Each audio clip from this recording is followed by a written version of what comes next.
네, 이제 날씨가 좀 쌀쌀해졌고 어느덧 가을이 성큼 다가왔습니다. 10월이 되었는데요. 10월 금요 회복 예배의 주제는 넘치는 소망입니다. 질문을 먼저 하나 드리면서 이 말씀을 시작하고 싶습니다. 여러분들은 소망의 사람이십니까? 소망의 사람이십니까? 여러분의 소망은 어디에 있을까요? 만약 이 자리에서 종이를 나눠드리고 또 펜을 드려서 여러분들의 소망의 이유, 소망에 대하여 좀 적어보라고 한다면 여러분들은 무슨 단어와 말씀을 적으시겠습니까? 좀 어려우실까요? 네, 그러면 소원을 적으라고 한다면 좀 적으실 수 있으실까요? 좀 더 쉬우실 것 같습니다. 소원과 소망은 사실 개념에는 좀 차이가 있습니다. 좀 비슷한데요. 소원은 마음에 바라는 바입니다. 그래서 영어로는 이제 desire 이렇게 표현이 됩니다. 소망은 조금 더 다른 표현입니다. hope라고 표현되는 소원보다는 조금 더 이렇게 넓고 또 깊은 의미가 담겨 있습니다. 그냥 마음에 바라는 정도, 바라는 것, 그 자체를 넘어서 어떤 성취나 어떤 받고 싶은 어떤 얻어지는 그 자체보다 오히려 바라는 근거가 뭐냐, 이것이 바로 소망입니다. 그것에 대한 기대, 그리고 어느 정도 바라고 있느냐, 확신, 이것이 바로 소망입니다. 예를 들어 우리가 어떤 병에 걸려서 낫기를 원하고 있을 때 소원은 그 병의 치료 또 완치, 이게 소원이겠지만 소망은 그 병을 치유할 수 있는 능력이 어디에 있느냐, 어디에 있는 것으로 바라고 있느냐, 어떤 의사나 어떤 약이나 혹은 그렇게 믿는 근거는 무엇인가, 이것이 바로 소망이 될 것입니다. 소망이 조금 더 깊은 바램이 담겨 있습니다. 그래서 이 소망, 우리가 바라는 것의 근거, 이 소망이란 단어는 우리의 내면 생활에 있어서 굉장히 중요한 역할을 하게 됩니다. 믿음 생활에 있어서도 이 소망은 굉장히 중요합니다.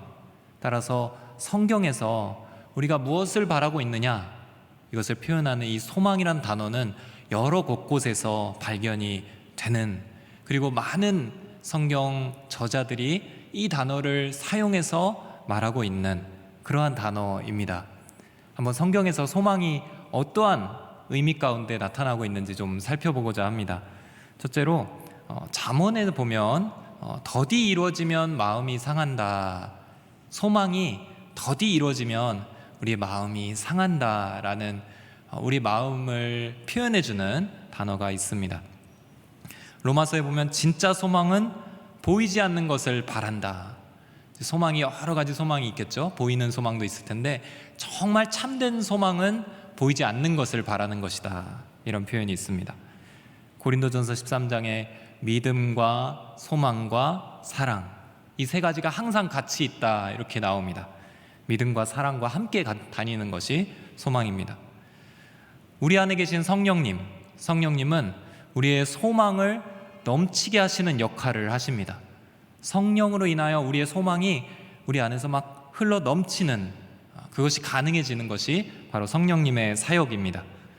골로새서에 보면 그리스도인들은 하늘에 소망을 둔 자들이다, 이렇게 표현이 되어 있습니다. 로마서의 유명한 표현이죠. 환난은 인내를, 인내는 연단을, 연단은 소망을 이룬다. 그러니까 어려운 상황은 우리를 인내하게 하고 우리를 연단하게 하는데 그 과정에서 어떤 열매가 맺히느냐, 우리의 소망이 더 분명해지고 커지는 그런 선물 같은 은혜가 임한다는 뜻입니다. 골로새서와 디모데전서에서 보이는 참 소망은, 이것이 정답이겠죠, 예수 그리스도 안에 있습니다. 참된 소망, 우리가 정말 바라야 되고 또 우리가 정말 우리의 마음을 둘 수 있는 그 든든한 그 소망은 그리스도 예수께 있다. 마지막으로 여러 구절들 많아요. 근데 제가 좀 추려온 것 뿐입니다. 그 소망은 영혼의 닻이라고 표현이 되는 성경이 있습니다. 히브리서 보면 영혼의 닻이 되어서, 그러니까 배가 있으면 그 배에 움직이지 못하도록 항구나 이런 데 정박하도록 이렇게 내려놓는 무거운, 그게 바로 닻인데요. 그래서 흔들리지 않고 그 배를 잘 띄울 수 있게 만들어 놓는, 떠내려가지 않게 하는, 그것이 우리 영혼에도 있는데, 그 영혼의 닻이 뭐냐면 소망이라는 겁니다. 그래서 우리를 안전하게 하나님께로 흔들리지 않고 이끌 수 있는 것이 바로 소망이다. 굉장히 중요합니다. 사도 바울은 로마 교회의 성도들에게 이렇게 축복을 합니다. 여러 축복 중에 이런 표현으로 축복을 합니다. 로마서 15장 13절에 이제 소망의 하나님께서 여러분의 믿음 생활 가운데 모든 기쁨과 평강을 충만하게 하셔서 성령의 능력으로 소망이 흘러넘치게 하시기를 빕니다. 하나님의 이름도 소망의 하나님으로 나오고, 축복의 내용도 소망이 성령의 능력으로 흘러넘치게 하기를 빕니다. 사랑하는 성도 여러분, 저는 오늘 이 저녁에 여러분들 안에 있는 소망이 흘러넘치게 되기를 주의 이름으로 축원합니다. 그냥 소망이 회복되는 정도, 우리에게서 소망이 발견되는 그 정도가 아니라 소망이 막 차고 넘쳐서 콸콸콸콸 흘러넘치는 그러한 성령의 은혜가 오늘 이 저녁에 여러분들 안에 충만하게 임하기를 주의 이름으로 축원합니다. 그러면 소망을 회복하고 더 나아가 소망을 넘치게 하고자 한다면 어떻게 해야 하는가? 예수 그리스도를 묵상해야 합니다. 너무 많이 들었던 정답 같은, 어쩌면 뻔하게 느껴지는 그 답이라서 조금 실망하셨을까요? 어쩔 수 없습니다. 다른 답이 없습니다. 소망을 찾고 소망이 넘치기 위해서 우리는 예수 그리스도께 집중해야 합니다. 우리의 소망은 예수 그리스도께 있습니다. 예수 그리스도가 아니면, 그것이 아니라면 우리는 바라는 모든 것들이 다 헛된 기반 위에 있는 것들일 것입니다. 영원하지도 않고 다 사라져 버릴 것입니다. 결코 그것이 능력이 되어서 우리를 구원해낼 수 없습니다. 그럴싸해 보이고 그것이 마치 지금 당장은 해답 같아 보이지만, 예수 그리스도가 아닌 소망은 철저하게 틀린 답을 붙잡는 인생으로 이끌어갈 것입니다. 사랑하는 여러분, 오늘 우리를 둘러싸고 있는 수많은 고통들이 있습니다. 회복과 치유를 간절히 원하면서 이 자리에 나와 주님 앞에 기도하고 계신 분들이 많은 것으로 알고 있습니다. 여러 가지로 답답하고 절망적이고, 나를 건져내고 나를 치유시켜줄 그 한 줄기 말씀, 한 줄기 빛을 얻고자 이 자리에 앉아 계신 분들이 분명히 있으실 것입니다. 저는 여러분들이 그 힘든 아픔 속에서 벗어나기를 간절히 원합니다. 그리고 매주 저희 스태프들과 함께 그 진정한 치유와 회복의 은혜가 이 예배 가운데 임하도록 간절히 기도하며 이 예배를 준비합니다. 그 고통에서 벗어나게 하고 싶고, 더 이상 그 고통으로 고통받지 않는, 괴롭지 않는, 그렇게 축복하고 싶은 마음이 굴뚝 같습니다. 그런데 이 어두움을 몰아내고 이 고통에서 해방시킬 수 있는 빛과 소망이 있다면 오로지 예수 그리스도입니다. 어떠한 다른 해결책이 있는 것이 아닙니다. 우리가 다른 속 시원한 어떤 답을 들어서 해결할 수 있는 것이 아닙니다. 오히려 어떠한 효과적인 의료적인 해결책보다, 어떠한 상담과 심리 검사보다 예수 그리스도를 전할 때 이 예배 안에서 본질적인 회복과 치유가 일어날 줄로 믿습니다. 제가 주님 안에서 사랑하는 여러분들을 가장 사랑할 수 있는 길은 이 자리에서 소망의 근원 되신 예수 그리스도를 전하는 것입니다. 가장 근원적인 곳을 치유할 수 있는 힘이 되시는 그분의 이름을 전할 때, 우리가 진정으로 예수 그리스도께 소망을 둘 때 우리를 가로막고 있는 이 장벽과 어두움들은 다 떠나갈 것입니다. 예수 그리스도의 소망을 둔 우리를 가로막을 수 있는 것은 이 세상에 단 하나도 없기 때문입니다. 따라해 보실까요? 오직, 크게 따라해 보겠습니다. 오직 예수 그리스도가 내 소망이 되십니다. 그 예수 그리스도를 우리 살피는 이번 한 달이 되기를 축복합니다. 이번 3주간 동안은 그 예수 그리스도에 대하여 살피고자 합니다. 왜 그분이 소망의 이유가 되실까? 그것은 그분 안에 있는 어떤 신비 때문입니다. 남들은 그렇게 얘기하죠. 2000년 전에 그냥 유대교의 어떤 선생님,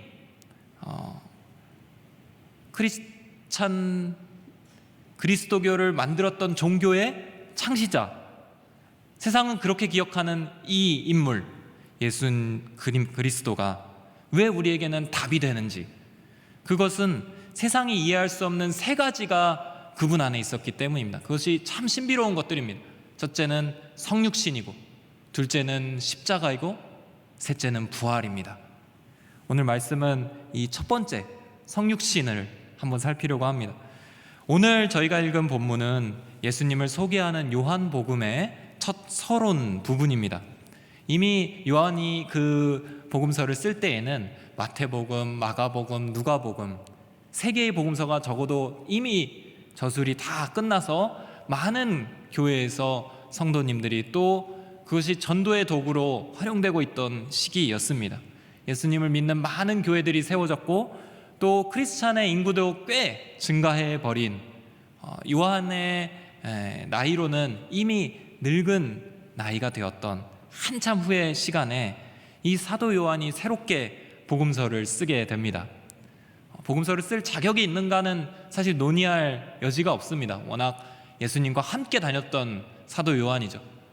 그 마태, 마가, 누가복음에도 곳곳에 사도 요한이 예수님과 함께 있던 모습이 그려져 있습니다. 그러니까 예수님과 같이 있었기 때문에 예수님에 대해서 쓸 자격은 충분했습니다.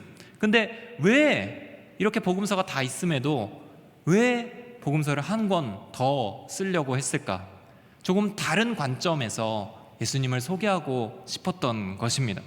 전혀 새로운 관점과 문체와 구성을 갖고 예수님을 증거하고 싶은 그 사도 요한이 오늘 1장에서 서론을 쓰면서 복음서를 시작하게 됩니다. 태초에 말씀이 계셨습니다. 그 말씀은 하나님과 함께 계셨고 그 말씀은 하나님이셨습니다. 1장 1절 이렇게 시작되는, 이렇게 장엄한 문구로 시작되는 그것이 바로 요한복음의 서론입니다. 만약에 여러분들이 예수님을 소개하는 글을 쓴다고 하면 어떻게 쓰실까요? 어떤 내용부터 처음에 쓰시겠습니까? 마태, 마가, 누가는 그 예수님의 태어나는 장면, 예수님의 초창기의 그 모습들, 장면들을 갖고 썼는데요. 요한은 오늘 태초에 하나님이 계시고 하나님의 말씀이 그분과 함께 계셨다, 이렇게 적고 있습니다. 도대체 누구길래, 도대체 이 2000년 전에 태어난 이 인물이 누구길래 태초까지 가서 하나님의 표현을 쓰면서 그 하나님의 말씀이라는 그 장엄한 단어를 갖고 와서 이 사람을 소개하고 있는가? 요한의 의도입니다. 장엄한 하나님의 속성을 하나의 육신 가운데로 초점을 맞추고 있습니다. 그리고 하나님을 그 육신 안에 담아서 소개하고 있는 거예요. 너무도 낯설죠. 이 두 가지가 너무 낯섭니다. 먼 하늘, 우주, 은하계, 이 측량할 수 없는 그 하나님의 규모, 또 우리의 모든 오랜 인류의 역사와 삶의 주인이 되시고 살피시고 섬세하게 다스리고 있는 그분의 능력과 권세, 또 말씀으로 세상을 창조하시고 말씀으로 결국은 세상을 다스리시며 심판하실, 감히 우리 피조물로는 바라볼 수 없는 그 영광의 위엄, 그 하나님의 그 빛이 2000년 전에 태어난 어떤 한 인간에게 초점을 맞춰서 담아지고 있는 것을 요한이 소개하고 있는 것입니다.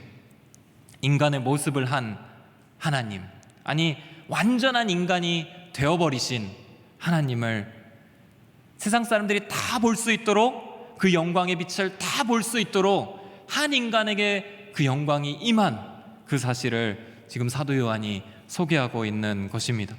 이것이 바로 성육신입니다. 14절 말씀을 우리 같이 함께 읽어보도록 하겠습니다.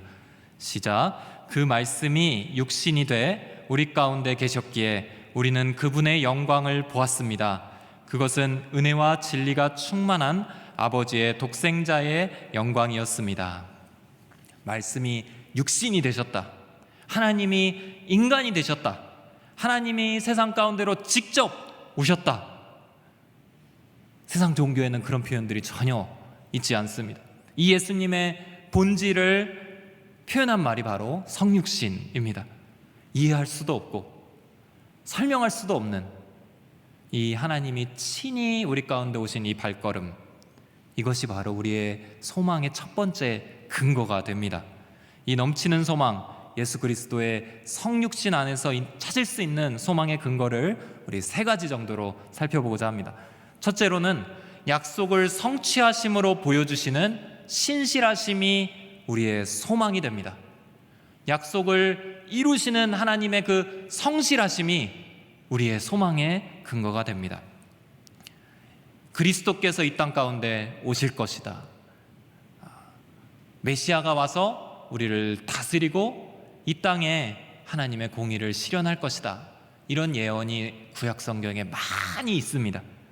아브라함 때부터 나옵니다. 아브라함 때 내 자손을 통해서 이 땅의 모든 민족들이 복을 받을 것이다. 누구길래 그 자손을 통해서 이 땅의 모든 인류가 다 복을 받을 것이다. 이런 예언이 있습니다. 다윗 때 하나님의 약속이 있습니다. 다윗이 하나님의 집을 짓고자 마음을 먹고 하나님 앞에 나아갔을 때 나단 선지자를 통해 다윗에게 하나님의 약속이 임합니다. 그 약속의 요지는 내 집과 내 나라가 내 앞에서 영원히 계속되며 너의 보좌가 영원히 서 있을 것이다. 너가 지금 왕인데 너의 그 다스리는 그 왕의 권세의 보좌가 영원히 내 앞에서 계속될 것이다. 이게 다윗 언약입니다. 지금도 예수님을 믿지 않지만 이 다윗 언약을 붙드는 유대인들은 자신의 왕국과 나라가 영원히 있을 것이라고 분명하게 믿고 있죠. 선지자 이사야 때에 가면 좀 더 구체적으로 예수님에 대한 표현들이 나옵니다. 내가 기뻐하는 내 종을 봐라. 내가 내 영을 그에게 불어넣었으니 그가 민족들에게 공의를 가져다 줄 것이다. 그는 상한 갈대를 꺾지 않고 불길이 약해진 심지를 끄지 않을 것이다. 하나님의 종이 있는데 공의로 다스리며 연약한 이들을 돌보는 하나님의 누군가가 나타날 것이다. 미가서에는 더 구체적인 내용이 나옵니다. 너 베들레헴 에브라다야. 우리가 잘 알고 있는 예수님의 태어나신 곳 베들레헴아, 네가 유다 족속들 중에 아주 작지만 이스라엘을 다스릴 사람이 너로부터 나올 것이다. 그가 여호와의 능력으로 자기 하나님 여호와의 이름에 고귀함으로 일어나서 자기 양떼를 먹일 것이다. 다스리는 자가 나올 거다. 너 그 동네에서 다스리는 자가 나올 것이다. 메시아를 예언합니다. 왕을 예언합니다. 그리고 약속합니다. 이 위에도 많습니다. 이 다윗의 후손 그리스도 메시아, 그분이 오실 텐데 그분이 온 열방을 공의로 다스리실 것이다. 그리고 하나님의 뜻을 온전히 이루는 분이 되실 것이다. 그분은 진짜 왕이시다. 이런 소망의 약속들이 구약 성경에 온전히 주어지고 그것을 이스라엘 역사와 이스라엘에 있는 모든 사람들이 붙잡고 나아가게 됩니다. 그런데 이 기간이 너무 길었어요. 오랜 시간 약속이 성취되지 못하는 것처럼 시간이 흘러버렸습니다. 마지막에 구약의 예언에서 이 메시아를 예언했던 말라기 선지자는 마지막 순간에 그 예언 마지막 부분에 예수님보다 먼저 엘리야가 와서 그 길을 닦을 것이다, 이렇게 예언을 한 선지자입니다. 근데 그 말라기 선지자가 예언을 하던 그 끝마치는 그때부터 예수님이 오실 때까지 무려 400년이라는 시간이 흐릅니다. 그 시간을 신약과 구약이 갈라져 있는 그 시간인데요, 성경에서는 이야기하지 않지만 학자들은 중간기, 암흑기라고 이야기합니다. 400년이라는 시간이 있었어요. 그 시간 동안에 많은 사람들은 이 약속을 붙잡다가 놓쳐버립니다. 어떤 경건한 사람들, 소수의 경건한 사람들만이 이 약속을 끝까지 붙잡고 하나님의 약속의 성취를 기다립니다.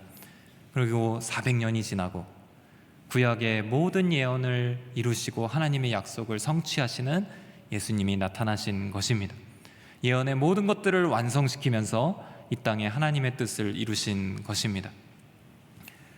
오늘 우리에게 약속이 주어져 있다면 이 예수님을 통해 주어진 약속입니다. 어떤 약속인가? 요한복음 3장 16절, 우리가 잘 아는 성경 구절입니다. 하나님이 세상을 이처럼 사랑하사 독생자를 주셨으니 이는 그를 믿는 자마다 멸망하지 않고 영생을 얻게 하려 하심이라. 여기까지는 우리가 외우고 있죠. 외우시는 분들이 많으실 거예요. 근데 그 뒤에 이어지는 말씀에 약속이 나옵니다. 요한복음 3장 17절, 개역개정 성경으로 읽어드립니다. 하나님이 그 아들을 세상에 보내신 것은 세상을 심판하려 하심이 아니요 그로 말미암아 세상이 구원을 받게 하려 하심이라. 아멘. 하나님이 이 약속을 우리에게 붙잡고 계십니다. 예수님으로 말미암아 세상이, 예수님을 믿는 자들이 구원을 받게 하려 하시는 그 하나님의 뜻, 지금도 유효하고 우리 가운데 여전히 이어지고 있는 것입니다. 예수 그리스도로 말미암아 우리를 구원하시겠다는 그 큰 계획, 그리스도를 통해 보여주신 그 약속의 성취, 지금 우리에게 보여주시며 붙잡게 하시는 그 진리, 그것이 우리가 넘어져도 일어날 수 있는 힘이 됩니다. 이 사실이 우리가 회복의 길에서 힘을 낼 수 있는 소망의 근거가 됩니다. 따라서 사랑하는 성도 여러분, 절대로 포기하지 마십시오. 절대로 포기하지 마세요. 우리 안에 있는 어두움을 몰아내시고 빛을 비추어 주시는 주님은 포기하거나 잊어버리시는 분이 아니십니다. 한번 말씀하신 것을 분명하게 이루시는 분이십니다. 오늘의 우리의 아픔과 어려움을 이기는 방법은 간단합니다. 이 주님을 신뢰하는 겁니다. 주님 손에 있습니다. 주님의 계획과 그 약속의 성취를 내가 신뢰합니다. 오늘도 이 아픔 속에서 나는 주님을 바라볼 것입니다. 선포하며 기다리는 것입니다. 주님의 신실하심을 의지하는 것입니다. 그것이 우리가 소망을 붙잡고 사는 실제적인 모습입니다. 성육신은 다름이 아니라 제일 먼저 그 약속의 성취를 보여주시는 장면입니다. 이 신실하심 안에서 우리의 조급함을 내려놓고 평안을 누리시는 저와 여러분들이 되시기를 주의 이름으로 축원합니다. 둘째로, 우리에게 나타나심으로 보여주시는 진리가 소망이 됩니다. 우리에게 나타나심으로 보여주시는 그 하나님, 그 진리가 우리의 소망이 됩니다. 우리 14절 말씀 다시 한번 같이 함께 읽도록 하겠습니다. 시작. 그 말씀이 육신이 돼 우리 가운데 계셨기에 우리는 그분의 영광을 보았습니다. 그것은 은혜와 진리가 충만한 아버지의 독생자의 영광이었습니다. 우리가 그분의 영광을 보았습니다. 말씀이 육신이 돼서 오셨으니 우리가 그 안에 담긴 그분의 영광을 보았다는 뜻이에요. 17절 18절 말씀 한 번 더 읽도록 하겠습니다. 시작. 율법은 모세를 통해 주셨지만 은혜와 진리는 예수 그리스도를 통해 왔습니다. 지금까지 아무도 하나님을 본 사람이 없었습니다. 그러나 아버지 품에 계시는 독생자께서 하나님을 알려주셨습니다. 하나님을 본 사람은 아무도 없었다. 지금까지 하나님이 어떠한 분이신지 아는 사람, 하나님을 보아서 하나님에 대해서 지식을 가졌던 사람은 아무도 없었다. 심지어 다윗이 있었음에도, 아브라함이 있었음에도 그렇게 표현하고 있는 겁니다. 하나님을 본 사람은 아무도 없었다. 그러나 이제는 하나님을 볼 수 있다, 이렇게 말하고 있는 것이죠. 하나님을 보지 못하는 것, 이것이 하나님의 뜻을 거역한 피조물인 인간에게 주어진 가장 큰 저주였습니다. 하나님을 볼 수가 없어요. 거룩하신 하나님과 죄를 범한 인간이 함께 할 수가 없는 겁니다. 인간은 하나님의 생명에 붙어야 살아나는 존재입니다. 그런데 하나님과 붙어 있을 수가 없는 거예요.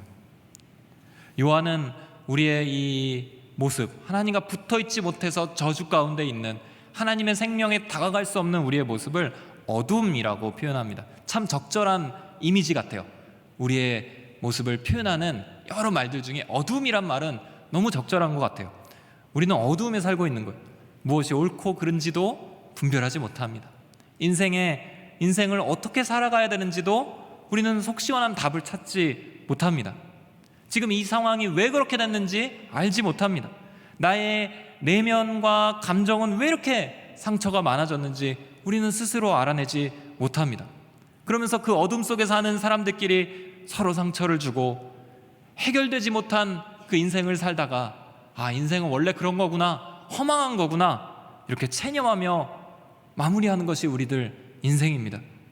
그 어두움에 빛이 임하게 됩니다. 그 어두운 상황에 빛이 환하게 비추는 거예요. 그것이 하나님께서 우리 가운데 오신 성육신입니다. 예수 그리스도를 소개하는 이 요한복음의 서론에서 요한이 가장 중요하게 붙잡고 써내려갔던 이미지가 바로 이 빛과 어두움 이미지입니다.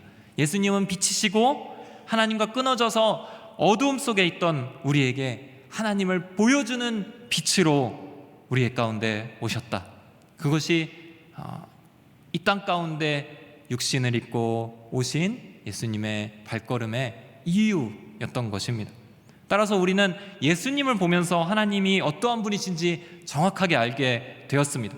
은혜와 진리가 무엇인지 알게 되었고, 하나님이 어떠한 분이신지, 어떠한 성품이신지도 깨닫게 되었습니다. 그분은 우리와 함께 계셨고 사랑으로 우리를 섬겨주셨고, 하나님의 진리를, 특별히 율법의 그 온전한 의미가 무엇인지를 가르쳐 주셨습니다. 우리를 모든 환난 가운데서 건져주셨습니다. 우리의 병을 고치셨고 모든 풍랑을 잠잠하게 하셨고, 심지어 죽은, 이미 숨이 끊어진 나사로를 살리셨습니다. 귀신을 쫓아내셨고 사랑의 눈빛으로 멸시받는 모든 이들에게 직접 다가가셨던 분이십니다. 우리는 하나님에 대해 알지 못합니다. 하나님이 어떠한 분이신가? 우리가 지금 바라보고 있는, 그리고 마음으로 갈망하고 있는 그 하나님은 어떠한 분이신가? 예수 그리스도를 통해 밝게 우리에게 드러나고 있는 것입니다. 우리에게 나타나심으로 보여주시는 그 하나님, 그분의 속성, 그분에 대한 진리의 말씀이 우리에게 소망이 됩니다. 무엇으로 나의 우울과 나의 분노를 다스릴 수 있겠습니까? 하나님의 손길입니다. 하나님의 손길이 임해야 돼요. 하나님이 어떠한 분이신지 아는 것이, 하나님의 그 사랑과 진리가 나에게 지금 임하고 있구나 깨닫는 것이 바로 치유입니다. 사랑하는 성도 여러분, 이 저녁에 하나님을 깊이 경험하시는 여러분들 되시기를 주의 이름으로 축원합니다. 내 상태가 어떠한지에 관심 갖지 마시고 오히려 하나님이 어떠한 분이신지에 더 집중해서 나아가시길 바랍니다. 내 상황이 해결될 만한 해답이 있는가 찾지 마시고 하나님이 누구이시고 지금 무엇을 원하시는지에 대해 묻고 그 답을 들으시길 바랍니다. 예수님이 이 땅에 오셔서 보여주시는 그 하나님, 그 하나님에 대한 그 지식이 내 삶에서 근원적인 해결책이 된다는 사실을 믿음으로 붙잡고 나아가시기를 주의 이름으로 축원합니다. 셋째로, 우리와 함께 하심으로 보여주시는 사랑이 소망이 됩니다. 주님께서 우리와 함께 하심으로 보여주시는 그 사랑이 우리의 소망이 됩니다. 예수님께서 이 땅에 태어나시고 나타나신 상황을 요한은 이렇게 표현합니다. 9절에서 11절까지 같이 함께 읽겠습니다. 시작. 참 빛이 있었습니다. 그 빛이 세상에 와서 모든 사람을 비추었습니다. 그분이 세상에 계셨고 그분이 세상을 지으셨지만 세상은 그분을 알아보지 못했습니다. 그분이 자기 땅에 오셨지만 그분의 백성들이 그분을 받아들이지 않았습니다.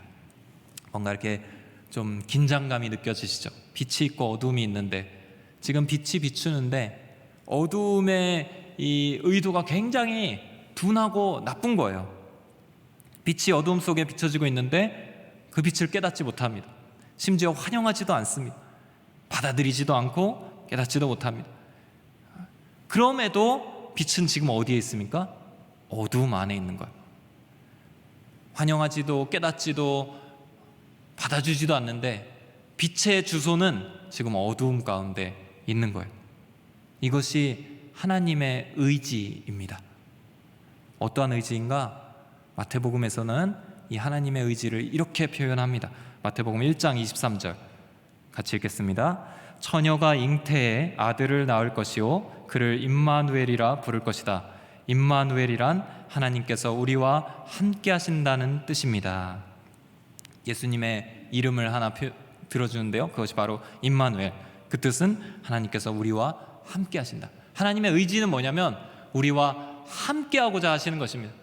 그 어둠이 깨닫지도 못하고 환영하지도 않고 몰아내고자 해도 그 어둠 가운데 머물러 있고자 하는, 그것이 바로 하나님의 의지입니다. 우리와 함께 하신 하나님, 이것에 하나님이 어떠한 분이신가가 분명히 드러납니다. 함께 하시는 사랑, 그 아픈 자들과 함께 계시는 예수님의 발걸음, 이것이 바로 하나님의 속성입니다. 그분이 태어나신 곳이 어딜까요? 베들레헴의 마구간이었습니다. 처음으로 누우신 곳은 말구유였어요.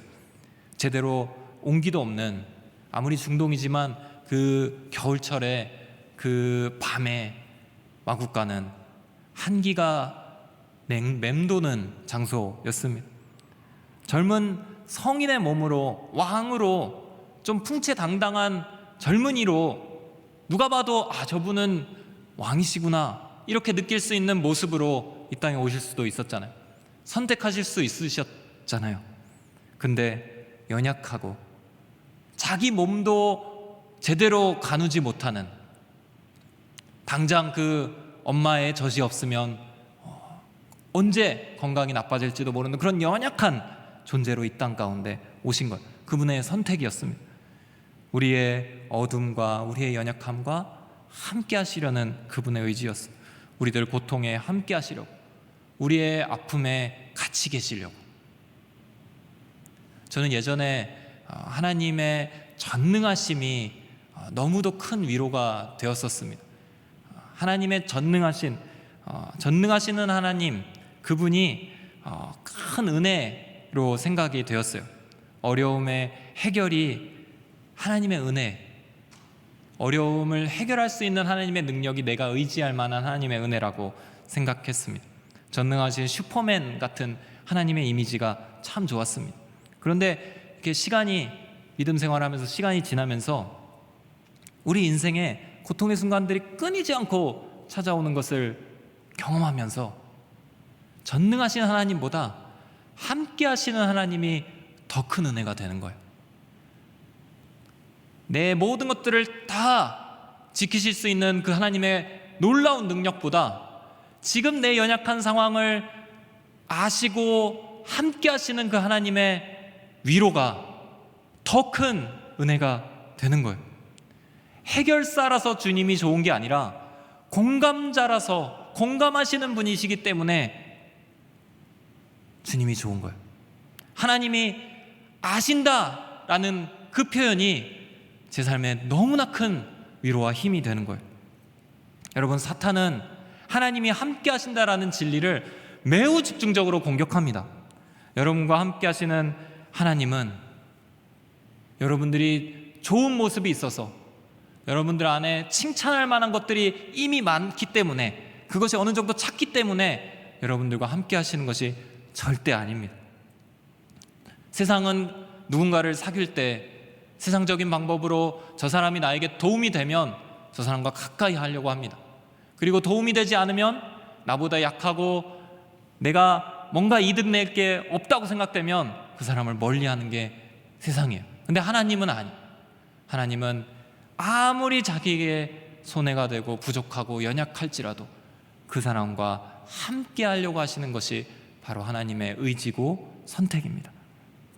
우리가 아프고 힘들어하고 괴로워할 때 그 고통을 냉정하고 객관적으로 보시며 고통의 현장 선 밖에서 힘내라, 이런 관객이 아니에요. 고통의 현장 속으로 들어오셔서 우리와 함께 공감하시고 우리의 죄와 아픔의 짐을 대신 지시는 그분이 하나님이신 것입니다. 그 하나님이 우리의 소망이 됩니다. 예수 그리스도의 이 임마누엘의 이름이 우리의 소망이 됩니다. 히브리서에서는 이렇게 예수님을 표현합니다. 4장 15절 16절, 이는 우리에게 계신 대제사장은 우리의 연약함을 동정하지 못하시는 분이 아니며 또한 모든 면에서 우리와 동일하게 시험을 당하셨으나 죄가 없으신 분이기 때문입니다. 그러므로 자비하심을 얻고 필요할 때 도우시는 은혜를 얻기 위해 은혜의 보좌 앞으로 담대히 나아갑시다. 하나님 앞에 이 소망으로 나아가시기를 바랍니다. 우리와 함께 하신 하나님은 예수님이 이 땅에 오시면서 이미 보여주신 우리가 붙잡을 수 있는 중요한 진리입니다. 수년 전에 남아시아 쪽으로 아울리치를 떠난 적이 있습니다. 굉장히 큰 나라, 그 인구가 많은 나라였어요. 차세대 청소년 학생들을 데리고 아울리치를 떠났습니다. 3주간의 기간 동안 그 지역에서 크게 이동을 한 3번 정도 하면서 하는 아울리치였습니다. 차세대에서 하고 있는 아울리치 중에 가장 선교의 훈련이 집중적으로 되어 있는 아울리치였습니다. 보통 아울리치를 가면 많은 역사가 있습니다. 실제로 귀신이 떠나기도 하고 또 복음이 전해지면서 여러 가지 은혜들이 경험이 되죠. 어린 친구들이 가도 그런 역사를 보면서 하나님이 살아계시는 것을 아주 직접 체험하며 오게 됩니다. 근데 3주간의 기간 동안 선교 훈련 중에 가장 열심히 훈련을 받고 긴 시간 동안 가는 이 아울리치는 굉장히 은혜들이 많았던 아울리치였어요. 지난 기수들을 보면 진짜 복음이 막 말도 안 되게 전해지고 그 마을이 막 뒤집어지고 여러 가지 은혜들을 기적적으로 경험하고 오는 팀들이 정말 많았던 그 아울리치에 저와 또 학생들이 같이 이번에 가게 되었던 것입니다. 그 아울리치 가기 전 바로 전에 있던 아울리치가 한 일주일 정도 어떤 다른 나라에 갔다 온 아울리치였는데 그때의 제게 굉장히 큰 은혜가 있었어요.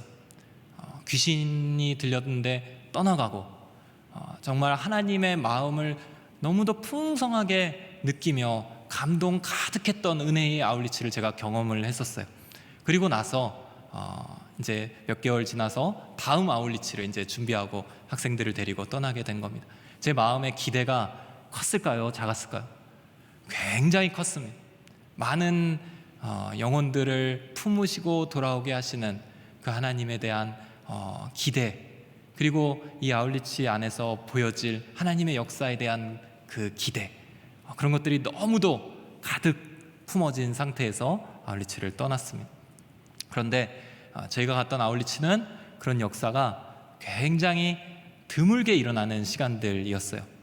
그 문이 아예 거의 닫혀버렸습니다. 복음을 전파하는 문들이 닫혔어요. 어느 정도였냐면 저희가 전도하는 마을로 그 나라의 극우 힌두교 정당이 있죠. 정당의 총리가, 그 나라의 총리가 그 마을로 방문을 하는 거예요. 그러니까 곳곳에 경찰들이 깔리고 거기에 기독교인이 가서 뭔가를 할 수 있는 상황이 전혀 열리지가 않는 겁니다. 아주 힘든 전도의 시간들을 보냈어요. 열매도 별로 없었습니다.